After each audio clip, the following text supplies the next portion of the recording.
twongeye kuguha ikaze ku isengesho ribohora official. Wowe mukunzi w'isengesho ribohora official wakoze sabone cyangwa subscribe, tubana hano ku muyoboro unyuraho ubutumwa bwiza bw'ijambo ry'Imana. Imana iguha umugisha. Nawe uje ari ubwa mbere tuguhaye ikaze nanone, ntuze kugenda udakoze sabone nyuma yo gufashwa n'ijambo ry'Imana n'amasengesho, kugira ngo ubutaha utazadushaka ukatubura. Aha niho honyine wakura ijambo ry'Imana n'isengesho bimanurirwa mu gihe gikwiye. Wowe wakoze subscribe cyangwa sabone, icyo usabwa no gukanda like na share. Habwa umugisha n'Imana. Reka dusenge kuko nzanywe uyu munsi no kugira ngo tuganire ijambo ry'Imana. Data, mu izina rya Yesu Kristo, wowe uduha ijambo ryawe rikatubera umutsima, rikatubera igaburo ry'ubugingo, mu kindi gice rikatubera itabaza rimurikira intambwe z'ibirenge byacu, ubundi ijambo ryawe rikatubera ingabo idukingira, ubundi ijambo ryawe rigahinduka ubuzima n'imibereho muri twe. Ohereza ijambo ryawe Mwami kugira ngo rimurikire abantu bose baje ku isengesho ribohora official. Uje hano kumva ijambo ryawe ntasubireyo uko yaje, ahubwo ajyana impamba y'ijambo ryawe mu mutima we no mu bugingo bwe. Urakoze.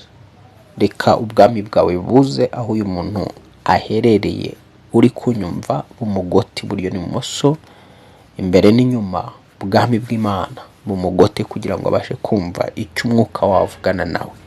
Reka nanjye ubwami bwawe bungote buryo n'ibumoso, imbere n'inyuma, mpinduke akanwa kawe, hanyuma uvugane n'ubwoko bwawe mu izina rya Yesu, amazina yose, amen. Tuje kuganira ijambo ry'Imana nyuma y'isengesho ryatambutse twacishijeho. Ubu tuje mu ijambo ry'Imana. Ijambo rifite umutwe uvuga ngo ikibazo cyawe hari ikigitera, hari ikikihishe inyuma. Noneho kugira ngo ikibazo kiranduke cyangwa se ingorane urimo uracamo, ashobora kuba nduteze amatwi ufite ikibazo cyangwa ufite ingorane. Nyuma y'ingorane, nyuma y'ikibazo ufite, hari ikigitera. Ni ngombwa rero kuhangana na cya kindi gitera icyo kibazo mbere y'uko uhangana n'ikibazo. Niba ushaka gukemura ikibazo, hangana n'igitera icyo kibazo, kuko inyuma y'ikibazo, inyuma y'ingorane yawe, hari igitera iyo ngorane, hari igitera icyo kibazo.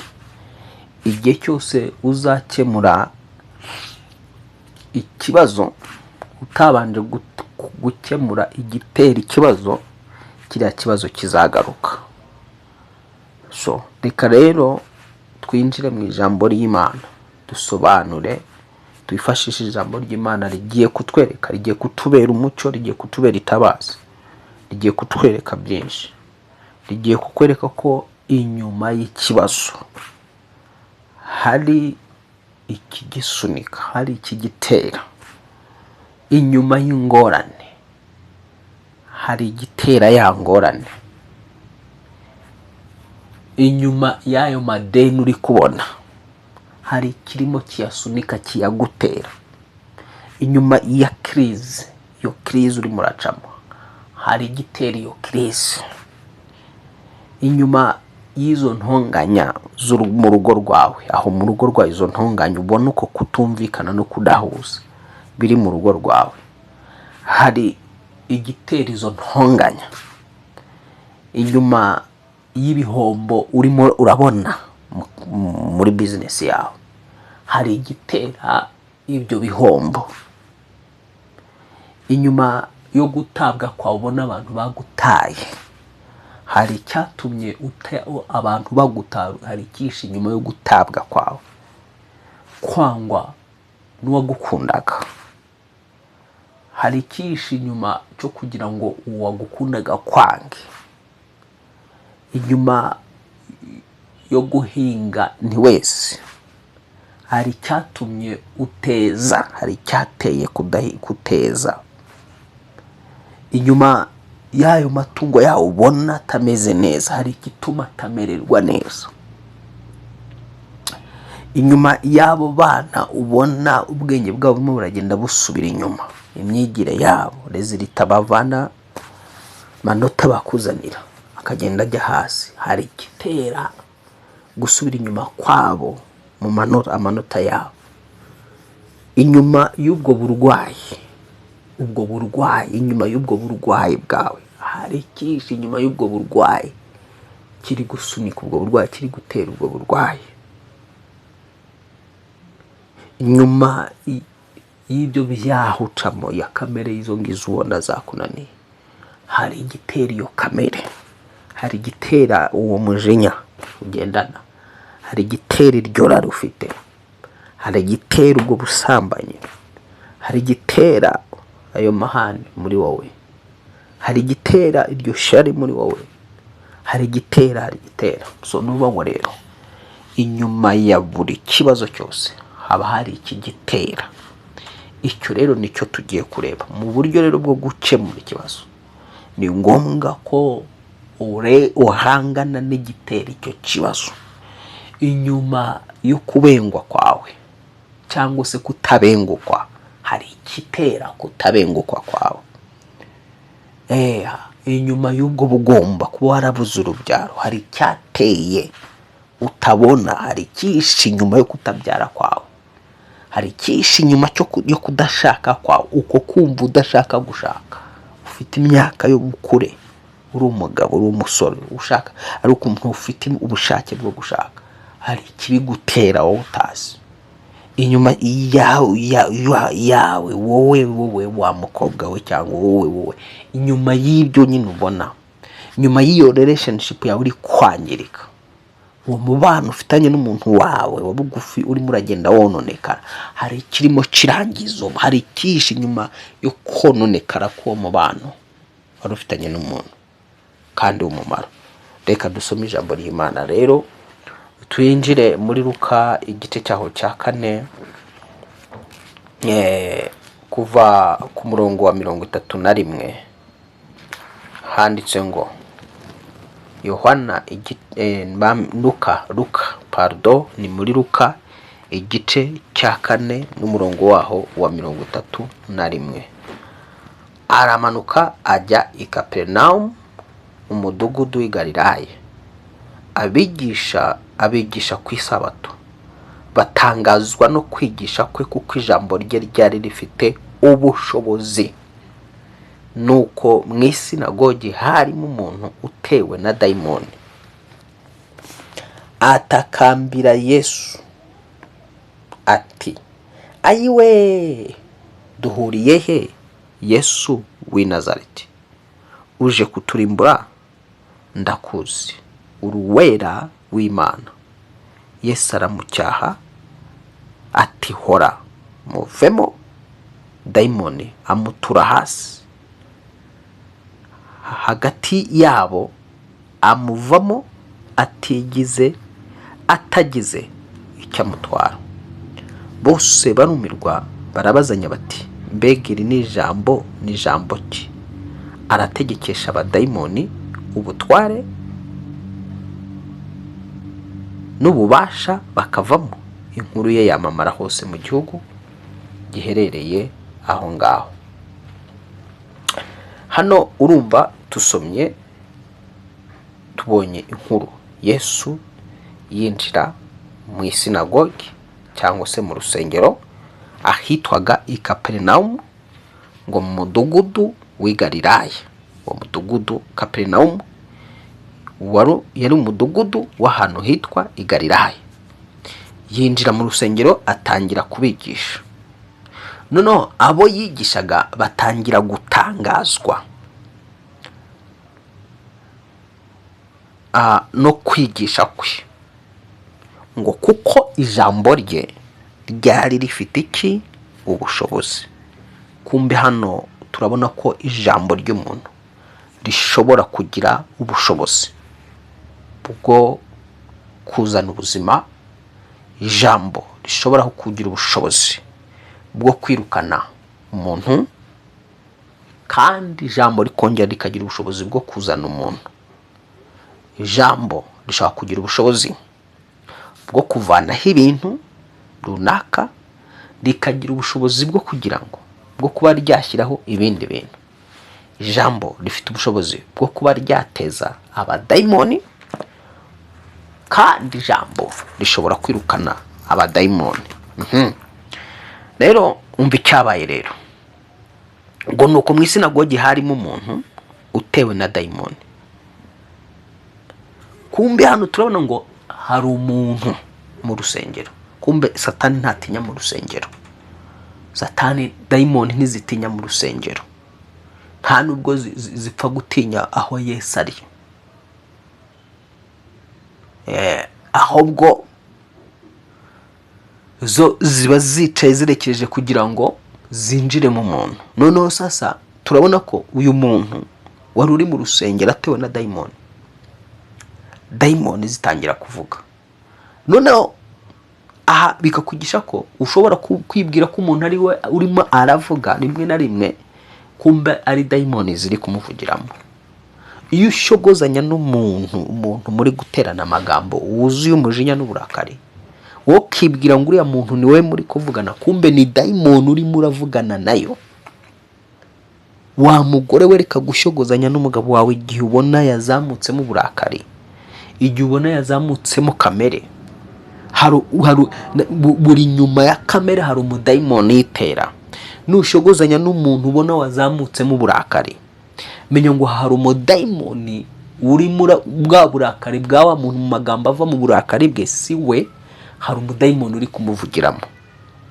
Ikiza nuko waceceka gukomeza kuvugana na dayimoni udafite ubushobozi bwo kwicyaha.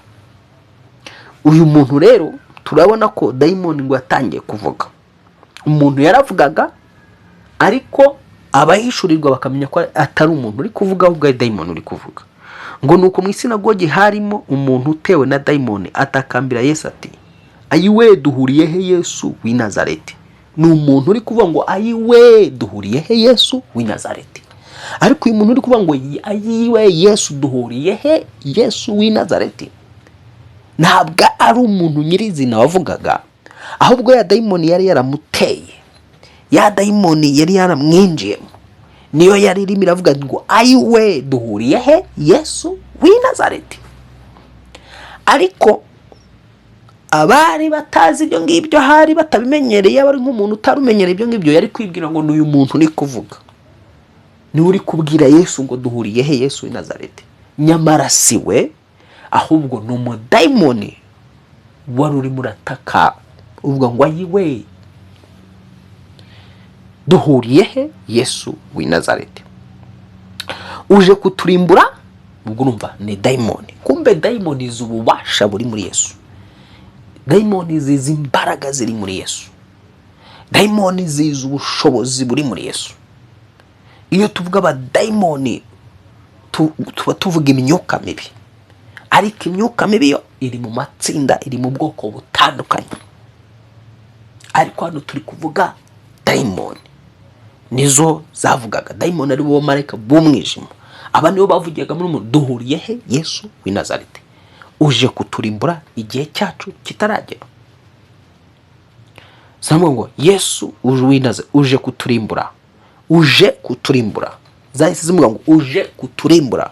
Kumbe zirazi yuko zizarimburwa, zibereyeho kurimburwa, zizi ko zazirimbura ari Yesu.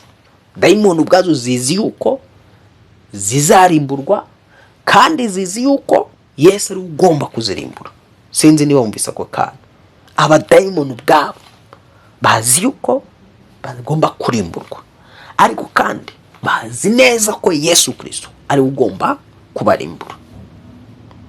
None umva ukuntu bamwe ngo turakuzi uri wera w'Imana. niba abadayimoni bazi ko Kristo ari uwera w'Imana, ni gute we bakuyoberwa?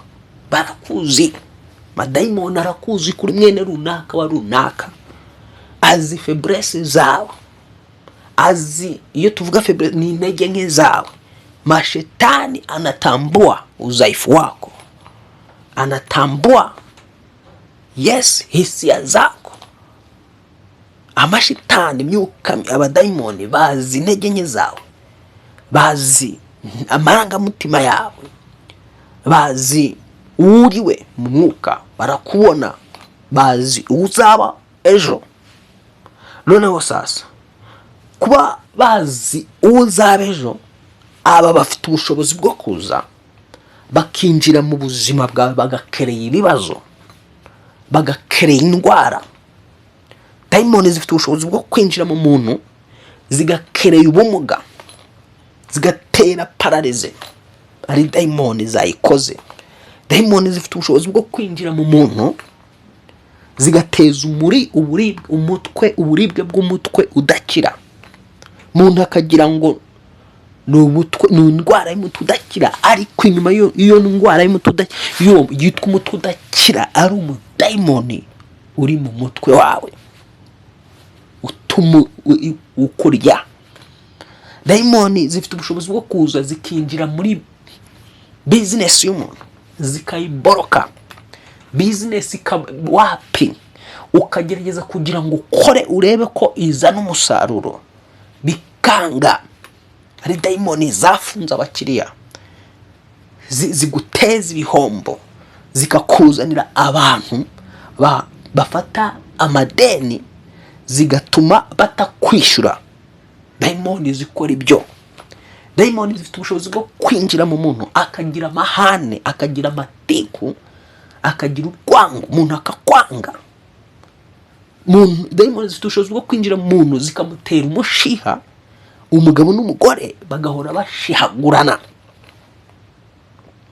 Dayimoni zifite ubushobozi bwo kwinjira mu muntu, zamara kwinjira mu muntu zikamutera inyota y'inzoga, akanywa inzoga nyinshi ntahage, zikamuha kuzajya arara mu kabari. Neza igihe cyose abonye amafaranga akirukankira mu kabari.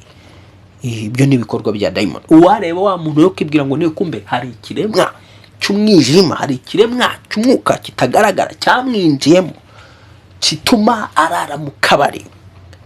Dayimoni zifite ubushobozi bwo kwinjira mu mugore cyangwa mu mugabo cyangwa mu musore n'umukobwa, zikamwinjiramo, zikamutera gusambana atitangira, zikamwumvisha ko kubaho kwe gushingiye ku gutanga igitsina, agiha abagabo benshi n'abasore benshi. We ukamubona ukagira ngo niwe ubikora, kumbe hari umudayimoni umukoresha ibyo. Dayimoni zo kujya mu mugabo nanone zikamuha gushaka sex ubutayihaga. Noneho uwo abonye wese uwo mugabo akumva agomba kuryamana nawe, ukibwira ngo niyo, kumbe hari abadayimoni zamwinjiyemo z'ubusambanyi zimutera ibyo.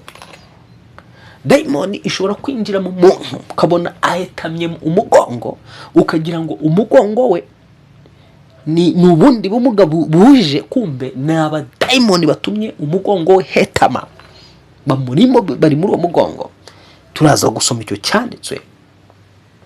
Noneho rero dayimoni zishobora kujya mu muntu, ukabona n'umuntu uhora uvuga ibigambo bye bitabapfa, ibigambo bidafite hepfo no haruguru, ukagira ngo niwe, kumbe hari dayimoni zimuvukiramo. Ibi rero nibyo tubonye ko ngo uyu muntu yatangiye kuvuga nyine, zivuga ngo turakuzi uruwera w'Imana, ariko ngo Yesu aramucyati, hora muvemo. Kumbe dayimoni ziracyahwa kugira ngo zisoke mu muntu, bisaba kugira ngo zicyahwe. Igihe zitacyashywe ntabwo ziva mu bantu. Igihe abadayimoni batacyashywe ntabwo bava mu bantu. Ntabwo abadayimoni bakurwamo n'abapfumu. Nta mupfumu uhari muri iyi si wagukuramo dayimoni. Nta mupfumu uhari muri iyi si wagukuramo umudayimoni w'inyatsi. Agutera ahubwo abadayimoni benshi. ukazisanga warabaye umurozi. Abarozi bose baroga batangira bajya mu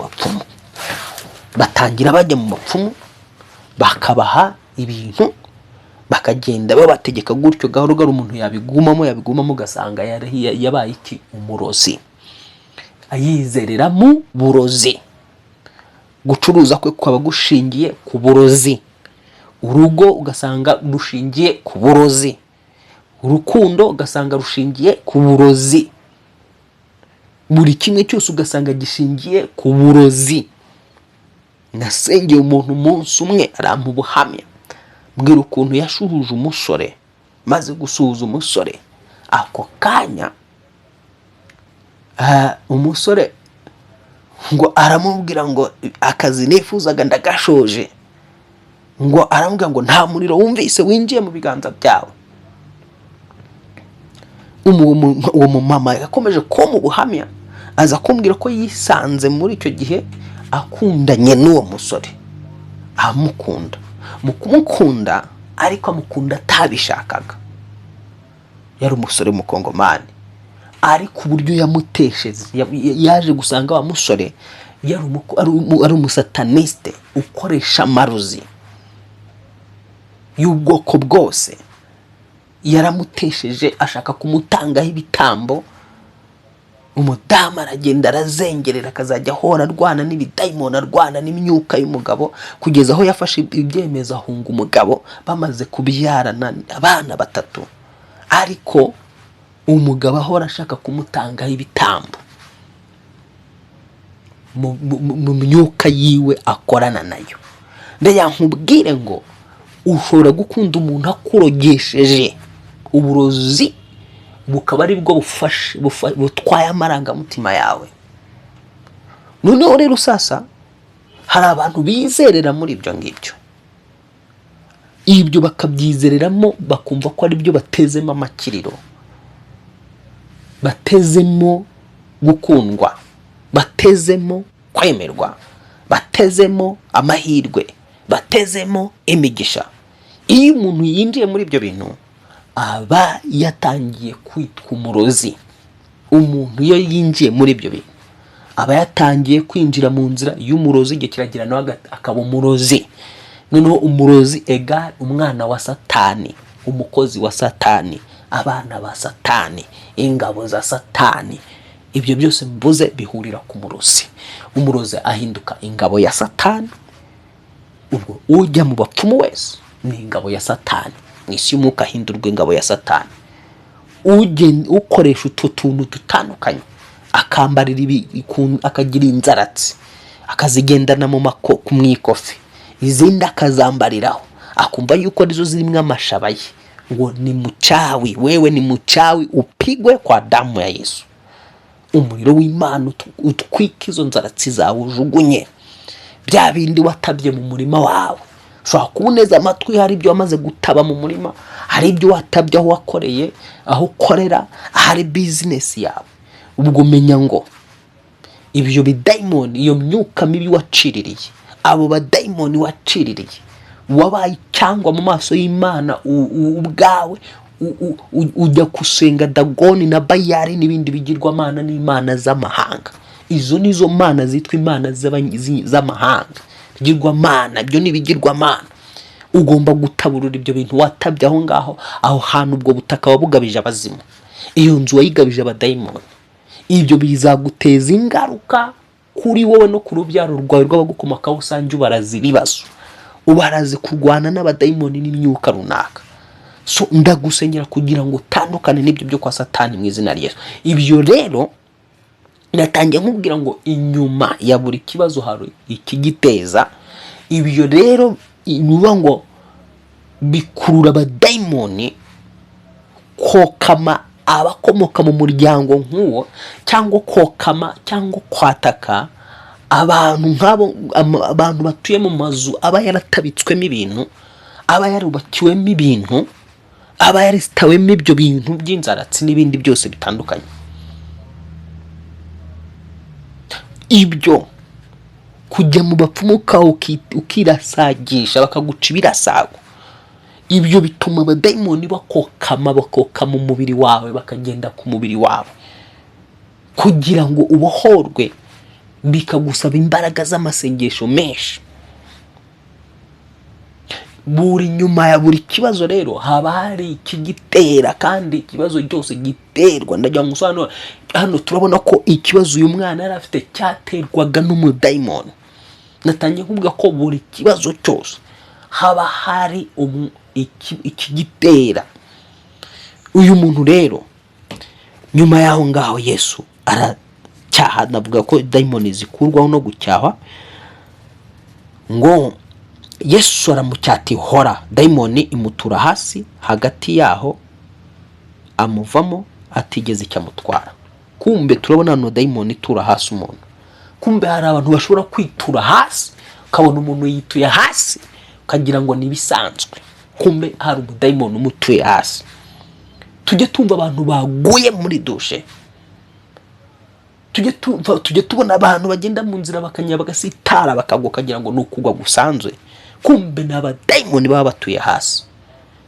Dayimoni ifite ubushobozi bwo gutura umuntu hasi. Dayimoni ifite ubushobozi bwo gutera impanuka, ukabona imodoka iragonze iraguye, wowe ukibwira ngo ni burangare bwa shoferi, ni iki? Kumbe ni umudayimoni uteje ubwo burangare, atuma ya modoka igwa yitura hasi.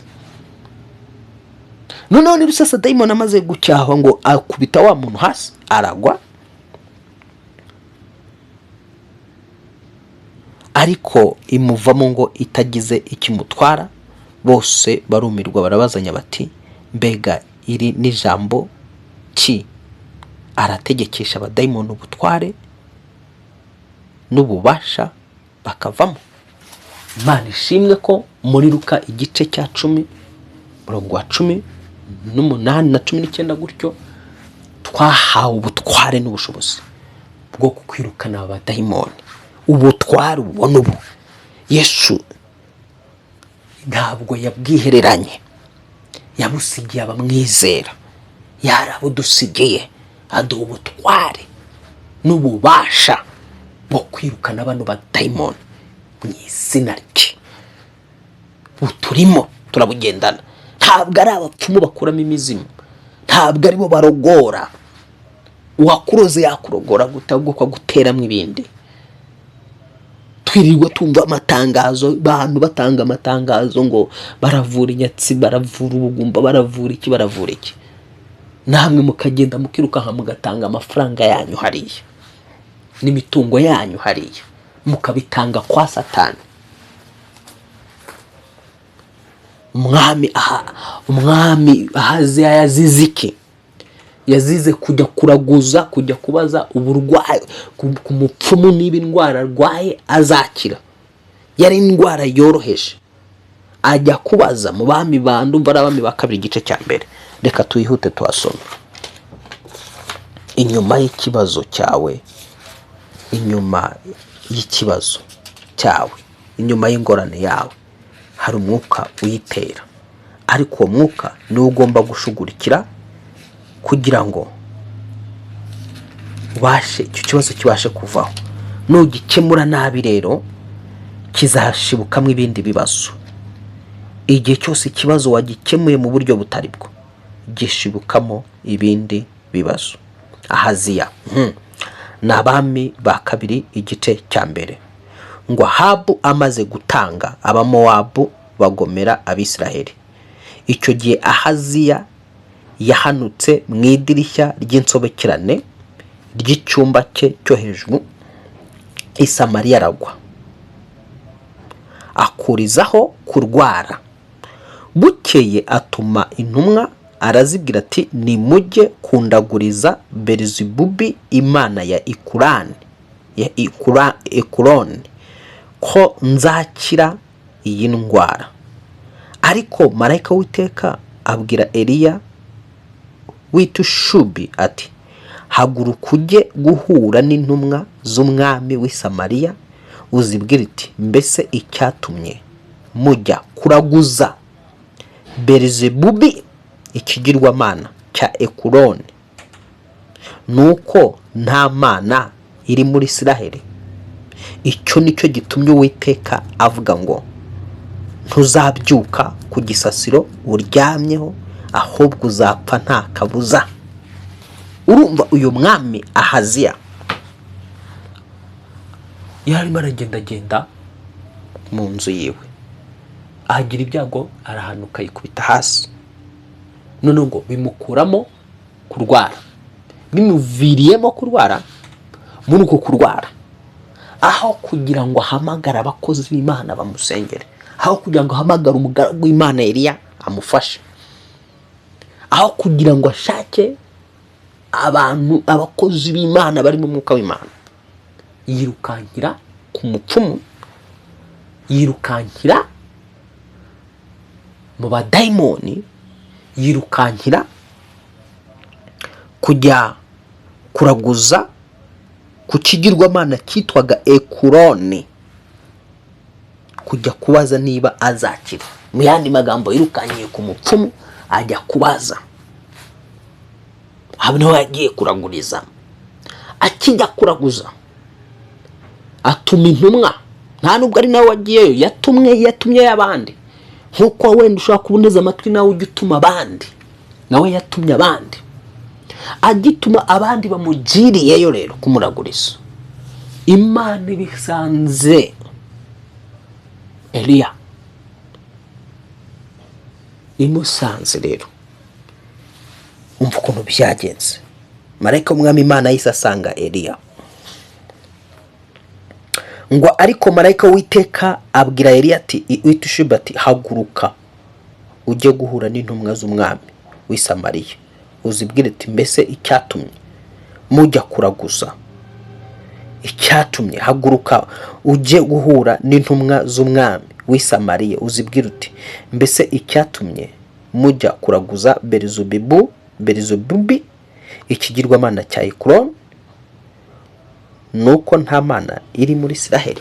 Igituma ujya mu bapfumu nuko nta mana yakuremye iri hano mu isi, nuko nta mana yakuremye iri mu bantu bayo yabasha kugukiza. Igituma ujya mu bapfumu nuko Imana yakuremye yapfuye, nuko Imana yakuremye itakibaho, nuko Imana yakuremye itakibasha gukora, nuko Imana yakuremye itabasha kugukiza.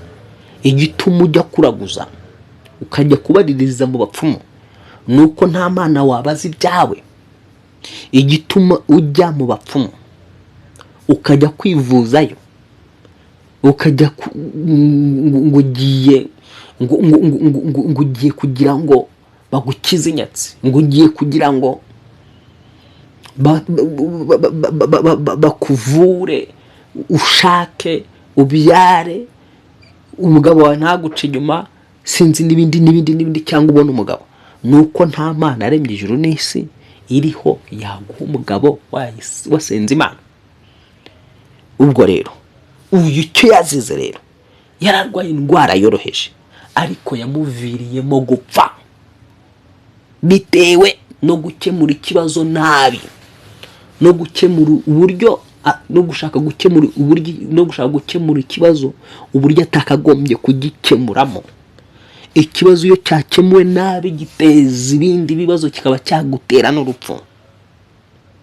Hari abantu mwagiye mujya mu bapfumu muwirukankamo muzi yuko ariyo nzira mwaboneramo ibyo mukeneye, ahubwo musanga nibwo muhuye n'ibibazo byinshi biruta ibyo mwari mufite mbere yuko mujya mu bapfumu. Imana ikubohore mu izina rya Yesu Kristo. Inyuma y'ikibazo haba hari umwuka. None uwo mwuka cyangwa se icyo gitera icyo kibazo, Imana ifite ububasha bwo kugukuriraho icyo kintu kiguteza ibibazo. Imana ifite ububasha bwo kugukuriraho icyo kiremwa cy'umwuka. Reka nsobanure, nta kindi giteza ibibazo, ni ikiremwa cy'umwuka. Dayimoni ni ikiremwa cy'umwuka. None icyo kiremwa cy'umwuka gicyahwa n'izina rya Yesu Kristo, tukirukana mu izina rya Yesu Kristo. Wumvise ko cyabwiye Yesu ngo turakuzi, uruwera w'Imana uje kuturimbura. Kristo ngo arahita arabacyaha, abategeka kuva muri uwo muntu. Kandi natwe Luka 10:18, 19 gutyo yaduhaye ubwo butware n'ubushobozi bwo kuzajya dukandagira inzoka na scorpion n'imbaraga zose z'umwanzi, kandi nta kintu kizagira icyo kidutwara rwose. Mariko 16:17. Ibimenyetso bizagumana n'abizera ngibi: bazirukana abadayimoni mu izina ryanjye, bazavuga mu ndimi nshya, bazafata inzoka, ni kandi nibagira ikintu banywa cyica, ntacyo kizagira icyo kibatwara rwose. Suko ijambo ry'Imana rivuga. Kandi ngo bazarambika ibiganza ku barwayi bazakira. None ugize ubwoba ngo wariye uburozi, wanyoye uburozi, wagize gute? Bibiliya avuga ngo nibagira ikintu banywa cyica, ntikizagira icyo kibatwara rwose. Simvuze ngo ugende ufata uburozi ubunywe wagize gute, wabubonye, babushyizemo wabubonye, oya. Ariko nubunywa pari hazari bakabugutega, bakagutega fanta yashyizwemo ibintu, bakagutega ibiryo byashyizwemo ibintu, utabimenye utabizi, uzabirya ntacyo bizagira icyo bigutwara rwose. Ndavuga iki rero? Inyuma y'ibyo bibazo twahoze twarondoye dutangira tuvuga ko inyuma y'ibibazo, nyuma y'ingorane, nyuma ya kamere, nyuma y'iki haba hari ikitera ibyo. Dushoje tugaragaza ko dayimoni ari iteza ibyo, abamarayika b'umwijima. Natangiye mbabwira ko imyuka iba mu matsinda. Iyi myuka abadayimoni rero niyo iteza iki ibibazo. Ni ikiremwa cy'umwuka kitagaragara, gifite ubushobozi bwo kwihindura icyo gishaka. Yego, umurozi araza akazana utuntu akaminjagira mu biryo, ukagira ngo ni utuntu yaminjagiye mu biryo, kumbe ni abadayimoni bigize twa tuntu. Warya rero twa tuntu tukaguhitana, tukitwa ngo ni isumu. Ariko iyo sumu, ndani ya sumu kuna mashetani, ndani ya yo uchawi kuna mashetani, kuna malaika wa kuzimu. Uburozi bwose tunakwagaho, baguhaye ngo ugende utabe, ushyire mu murima, ushyire aho ngaho, ukisasiriza, ujya ugashyira mu musego. Ni umudayimoni, ni ikiremwa cy'umwijima, ni inzoka, ni jini, ni umuzimu, ni dayimoni. Ibyo bintu bakubwiye ngo ugende ushyire mu biryo umugabo wawe ajya arya, ni abadayimoni urimo uramushyiramo. Iyo migenzo niyo mihango uri gukora ni uburyo bwa kidayimoni, ni uburyo buri satanike. Ubu buryo rero nibwo buzagaruka bukugaruke buguteza ibibazo. Kandi numara kuguteza ibibazo, ntabwo bizakugarukaho gusa, bizokama n'urubyaro rwawe. Nicyo kibi. Ntabwo ikibazo kano kanya iyo ukemuye ikibazo ukagikemura nabi, ntabwo kigaruka kuri wowe, ntabwo kigarukira kuri wowe, gikomeza no ku rubyaro. Uyu Ahaziya nyuma y'ibyiwe dusomye, amaze kujya kuraguza agapfa, uribwira ko abana biwe batasigaranye ibibazo, bahise baba imfubyi, bisanga mu bibazo bitewe na se wagiye kuraguza ku ndwara yari yoroheje, yagombaga gukira atiriwe ajya mu bapfumu. Ibyo bibazo urimo uracamo, inyuma yabyo hari umwuka uri kubisunika. Nujya kubikemura nabi rero, nudafata ibihe byo gusenga ngo umenye ngo birahagarikwa n'imbaraga zo gusenga, kuko umwuka wirukanwa n'undi mwuka. Ntabwo umwuka wirukanwa n'imiti, ntabwo umwuka wirukanwa n'imiti. Ikibazo cyose cy'umwuka ntabwo wakirukanisha imiti, kirirukanishwa ijambo rifite ubushobozi. Hari abantu Imana yahaye ijambo rifite ububasha n'ubushobozi. Dayimoni zirukanwa n'ijambo rifite ririmo ububasha n'ubushobozi. Myuka mibi yirukanwa n'ijambo ririmo ububasha n'ubushobozi. aho ndi kuvuga kano kanya mu izina rya Yesu, buri kibazo cyose wacagamo ari abadayimoni bakiguteza, ndabategeka mu butware nahawe muri Kristo Yesu, mu bushobozi nahawe n'umwami Yesu Kristo, basakuze bakuvemo kwa jina la Yesu Kristo. Ntegetse uwo mwuka, ibyo bikugendagenda mu bitugu kibaza ngo ni ibiki, ndabitegetse gusohoka mu bitugu byawe mu izina rya Yesu Kristo.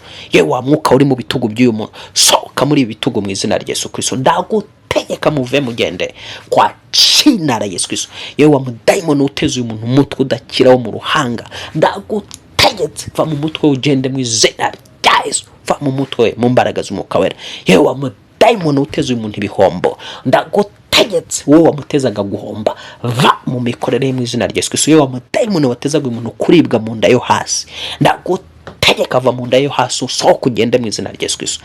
Wari warigize ibibyimba mu nda y'uyu muntu, sohoka muri inda wigize ibibyimba, sohoka muri inda mu izina rya Yesu Kristo. Yewe wa mudayimoni we uteza gusambana uno muntu, ukamuteza irari, ukamuteza kwikinisha, ndagutegetse muvemo. Uteza uyu muntu kwikinisha, muvemo, ntakongere kwikinisha ukundi mu izina rya Yesu Kristo wapfuye akazuka. Yewe wa mudayimoni we uteza uyu muntu kunywa inzoga nyinshi cyane akaba umusinzi, wo utera ubusinzi uno muntu, muvemo, ntukongere kumutera ubusinzi, sohoka umuvemo mu izina rya Yesu Kristo watsinze urupfu n'ikuzimu.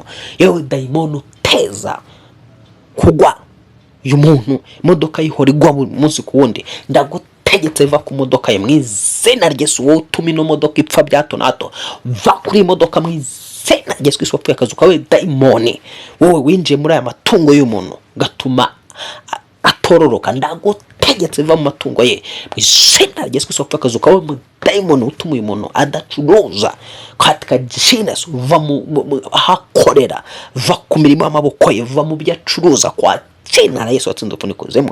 Urakoze mwami, guhaya amashimwe ko hari abantu bohoye, hari abantu tabaye, hari abantu kuyo iyo myuka mibi y'abadayimoni yabatezaga ibibazo kwa jina la Yesu Kristo. Yewe wa mwuka we uri mu nda y'uyu muntu uboroga mu nda ye, ujwigira mu nda ye, ndagutegeka va muri iyo mu nda ye, ceceka, ntuzongere kujwigira muri inda, va muri inda umuntu ahambuke mu nda mu izina rya Yesu Kristo watsinze urupfu n'ikuzimu. Kingana yagira ukingura, ndatura kugira ngo abari bankurikiye bose bari bafite ibibazo biterwa n'abadayimoni katika jina, wari ufite krizi sunikwa n'abadayimoni, ndirukana iyo dayimoni mutezaga krizi mu izina rya Yesu Kristo. Wari ufite icyangiro akaba yanzwe biterwa n'abadayimoni, ndamwiruka no mudayimoni mutezaga icyangiro mu izina rya Yesu Kristo wapfuye akazuka mu mbaraga z'umwuka wera. Wari uri mu rugo rurimo intonganyizo, ntonganye ziterwa n'abadayimoni, ntirukana abadayimoni bateza intonganya muri urwo rugo mu izina rya Yesu Kristo wapfuye akazuka mu mbaraga z'umwuka wera, mu izina rya Yesu Kristo wapfuye akazuka.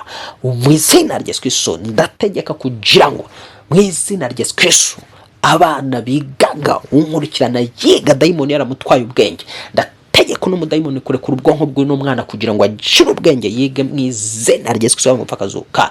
Ndategeka abadayimoni baguteje ubukene kuguhunga mu izina rya Yesu Kristo.